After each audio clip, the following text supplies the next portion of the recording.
સાહેબ એક કાકા પાસે એક વીમા એજન્ટ આવ્યો, ઈ કે કાકા જો આ વીમો તમે લઈ લો ને તો 5 વર્ષે છે ને તમે જેટલા રૂપિયા રોક્યા હોય ને એના ડબલ થાય.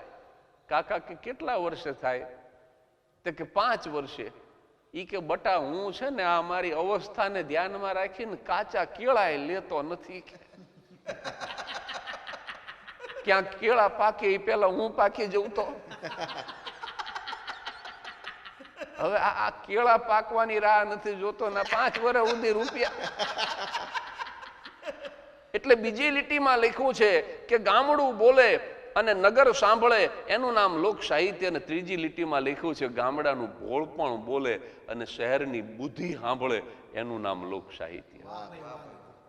શહેરની બુદ્ધિ સાહેબ પલાઠી વાળીને બેસી જાય, એને ઊભા થવાનું મન ન થાય. નહીં તો સ્ટેજ ઉપરથી તો ગામડાનું ભોળપણ બોલતું હોય, પણ ભોળપણમાં જે મજા છે ને સાહેબ, એ બુદ્ધિના ગાળિયા કરવામાં નથી.